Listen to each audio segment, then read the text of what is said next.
এবং এই 30 দিন তুমি কিভাবে প্রপারলি কাজে লাগাতে পারো এই নিয়ে আজকের ক্লাসটা। একই জিনিস বারবার প্র্যাকটিস করো, এই প্র্যাকটিসটা তোমাকে নেক্সট লেভেলে নিয়ে যাবে। ঈদের দিন তোমার পড়াশোনা করার দরকার নেই, ঈদের দিন তুমি আনন্দ করবা, এটা একটা আনন্দের দিন। তাদের প্রিপারেশন একদমই জিরো, তারাও এখান থেকে কিভাবে একটু কামব্যাক করতে পারো সেটা একটু দেখাবো এখন। আসসালামু আলাইকুম, আমি সোলাইমান হোসেন সিজান আছি তোমাদের সাথে। আর কিছুদিন পরে এসএসসি 2026 ব্যাচের পরীক্ষা শুরু হতে যাচ্ছে এবং তোমাদের এখন হাতে হাইস্ট 30 দিন সময় আছে এবং এই 30 দিন তুমি কিভাবে প্রপারলি কাজে লাগাতে পারো এই নিয়ে আজকের ক্লাসটা। তো চলো আমরা আজকের ক্লাসটা কিছু সেগমেন্টে ভাগ করি এবং যাদের প্রিপারেশন একদমই জিরো তারাও এখান থেকে কিভাবে একটু কামব্যাক করতে পারো সেটা একটু দেখাবো এখন। মোরাল অফ দ্য স্টোরি হচ্ছে, তুমি কি এটা ধারণা করতে পারো যে এক মাসে সম্পূর্ণ এসএসসি সিলেবাস কমপ্লিট করা সম্ভব? আমি বলবো সম্পূর্ণ করা সম্ভব না, তবে তুমি পাশ করার মতো করতে পারো, ইচ্ছা শক্তি থাকলেই তুমি পারবা। বাট যাদের প্রিপারেশন ভালো, মোটামুটি ভালো, তারা এখন জাস্ট রিভাইজের মধ্যে যাবা, ঠিক আছে?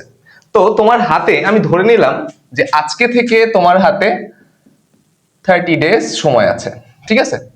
এই 30টা দিন তুমি কিভাবে কাজে লাগাবা, ঠিক আছে? একটু লক্ষ্য করো।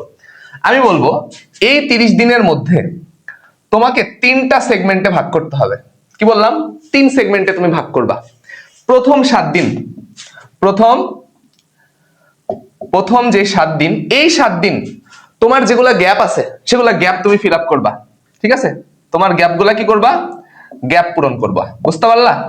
এই 7 দিনে তুমি কি করবা? তোমার যেগুলা গ্যাপ আছে, যে অধ্যায়গুলো তুমি মোটামুটি করেছো, কিছু কিছু ম্যাথ তুমি স্কিপ করেছো, এই ম্যাথগুলা তুমি জাস্ট দেখবা।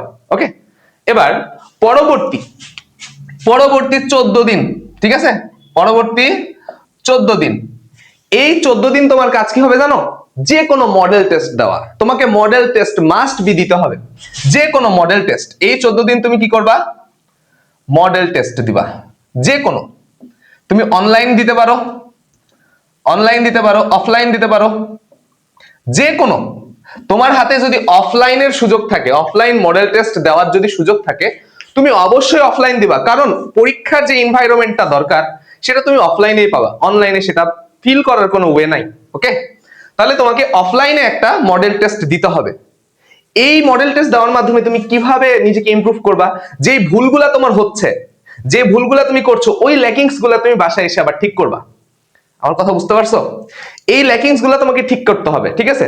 এখন বাকি তোমার হাতে সময় ধরে নিলাম এদিকে 7, এদিকে 14, 21 দিনের মতো চলে গেছে, ঠিক আছে?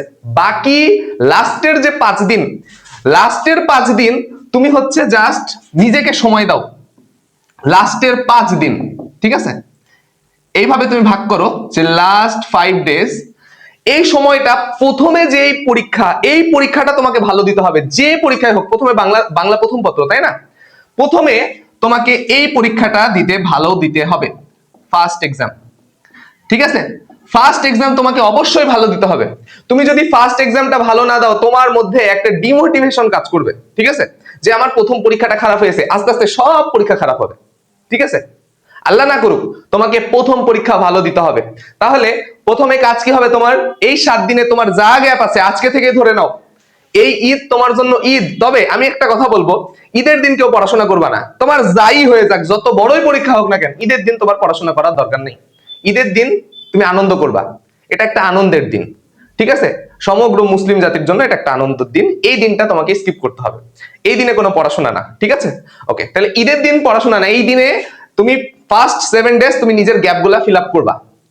7 দিনে তোমার গ্যাপ ফিল আপ হয়ে গেছে, তারপরে তুমি পরবর্তী যে 14 দিন, আমি অধ্যায়গুলোকে এইভাবে সেগমেন্টে ভাগ করছি, পরবর্তী 14 দিন কারো কারো এক্সট্রা লাগতে পারে, এই জন্য একদম লাস্ট 5 ডেজ আমি ধরেছি। এর মধ্যে তুমি তোমার 14 দিনও লাগতে পারে, 15 দিনও লাগতে পারে, 16 দিনও লাগতে পারে।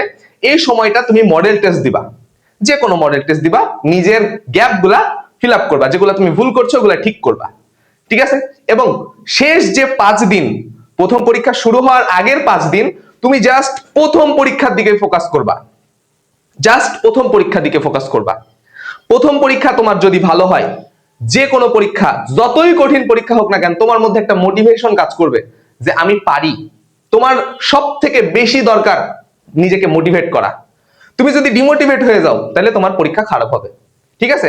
তোমার মধ্যে মোটিভেশন জিনিসটা রাখতে হবে, ঠিক আছে? এটা একটা অনেক বড় জিনিস। তুমি কখনোই এক্সাম দিয়ে এসে অ্যান্সার মিলাইতে লাগবে না, এমসিকিউ অনেকে ঠিক করতে লাগে যে দেখি কয়টা হয়েছে, না, এটা কোনো দরকার নাই। সব এসএসসি এক্সাম একদম সব শেষ করো, প্র্যাকটিক্যাল শেষ করো, দেন তুমি দেখো তোমার কয়টা হয়েছে। রেজাল্ট হলে তো এমনি জানতে পারবা। যখন তুমি ঠিক করতে যাবা যে দেখি আজকে কয়টা হয়েছে, তখনই তুমি দেখবা যে কয়েকটা যদি ভুল হয়ে যায় তোমার মধ্যে একটা খারাপ লাগা কাজ করবে, এই জন্য তোমার পরবর্তী পরীক্ষাগুলো খারাপ হবে। তো এই 30টা দিন তুমি যদি একটু গুছায় নিজেকে ইমপ্রুভ করো, তাহলে দেখা যাবে তুমি একটা ভালো রেজাল্ট করবা।